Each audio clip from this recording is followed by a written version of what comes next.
Kisah Orang Kudus. Hari ini, tanggal 28 Desember. 1. Pesta para kanak-kanak suci Betlehem. Martir. Kelahiran Yesus yang konon akan menjadi Raja Israel. Membawa kegoncangan, bahkan ancaman terhadap kekuasaan Herodes Agung. Kemarahan Herodes semakin menjadi-jadi karena 3 raja dari timur yang disuruh kembali ke Yerusalem untuk memberitahukan kepadanya tempat kelahiran bayi Yesus, pulang ke negerinya masing-masing melalui jalan lain. Ia segera memerintahkan agar bayi Yesus dibunuh dan semua bayi yang ada di Betlehem. Tanpa mempedulikan ratap tangis ibu-ibu, disuruhnya membunuh semua kanak-kanak di daerah Betlehem. Maksudnya gagal karena kanak-kanak Yesus sudah dibawa lari orang tuanya ke Mesir. Herodes memang dikenal sebagai penguasa yang berhasil membangun Yerusalem dengan berbagai monumen. Namun ia sebenarnya adalah boneka mainan Kaisar Romawi. Namanya sendiri busuk karena kebengisan dan kebejatan hidupnya. Ia membunuh banyak orang termasuk 3 orang puteranya sendiri. Istrinya ada 10 orang. Dengan melihat pada kepribadiannya yang bejat ini, kita dapat memahami tindakannya. Pada hari ini gereja bukan saja menghormati kanak-kanak itu sebagai martir-martir Kristus, melainkan juga terutama menekankan nilai kesucian hidup dan kemurnian hati sebagai suatu cita-cita iman semua orang Kristen. Pesta hari ini menghimbau semua orang Katolik untuk terus berjuang mewujudkan kesucian dan kemurnian hidup sebagai saksi-saksi Kristus, meskipun kerap harus mengorbankan nyawa, menumpahkan darah karena cinta kasih kepada Allah dan sesama. Di dalam diri kanak-kanak suci dan tak bersalah itu, dapat dibaca cita-cita Kristen pada masa gereja perdana. Marilah kita meneladani pula cita-cita iman yang luhur itu, agar kita pun suci dari semua yang menentang kehendak Tuhan, serta menghadapi Bapa kita di surga dalam keadaan yang sesempurna-sempurnanya. 2. Santa Fabiola. Janda, Fabiola lahir di Roma pada pertengahan abad keempat, dari sebuah keluarga ningrat. Masa mudanya sangat tidak terpuji. Mula-mula ia menikah dengan seorang pemuda yang bejat hidupnya. Karena tidak tahan maka ia berusaha cerai. Setelah ia berhasil secara sipil, ia menikah lagi dengan lelaki lain.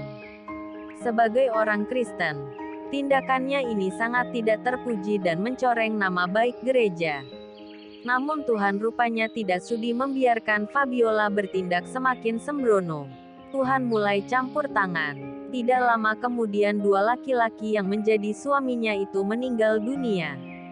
Fabiola sendiri menyesali sikap hidupnya dan bertobat. Ia menaati aturan hidup sebagai anggota gereja, melakukan silih di hadapan seluruh umat, sehingga diterima kembali sebagai anggota gereja. Pertobatannya secara terbuka dilakukannya di muka Basilik Lateran.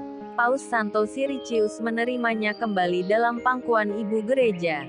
Corak hidupnya yang baru diwarnai dengan pengabdian tulus dalam karya-karya cinta kasih. Harta bendanya ia manfaatkan untuk kepentingan gereja Roma. Ia mendirikan rumah sakit khusus untuk membantu orang-orang miskin. Para pasiennya adalah gelandangan-gelandangan yang ditemuinya di jalan-jalan atau yang meringkuk di dalam penjara. Rumah sakit ini menampung siapa saja, sehingga menjadi semacam rumah sakit umum pertama dalam sejarah Barat.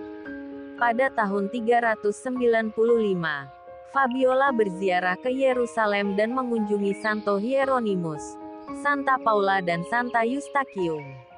Ketika itu Hieronymus sedang bermusuhan dengan Uskup Rufinus, berkenaan dengan ajaran Origenes yang ditentangnya.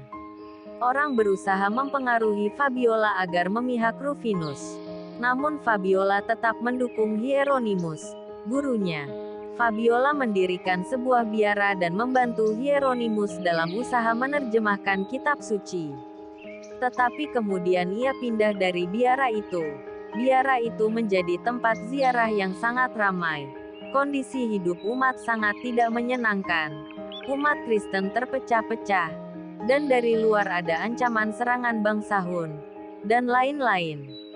Untuk sementara Fabiola dengan kawan-kawannya mengungsi ke Java, sambil menantikan ketenteraman di Yerusalem. Setelah keadaan pulih dan aman, Fabiola pulang ke Roma dan kawan-kawannya kembali ke Yerusalem. Di Roma masih terdapat banyak masalah. Meskipun demikian, Fabiola tetap meneruskan karya cinta kasihnya selama tahun-tahun terakhir hidupnya. Bersama Santo Pamacius, ia mendirikan rumah sakit umum besar di Porto untuk peziarah yang miskin dan sakit. Dalam 1 tahun saja rumah sakit itu terkenal dari Parthia sampai ke Britania. Fabiola wafat pada tahun 399.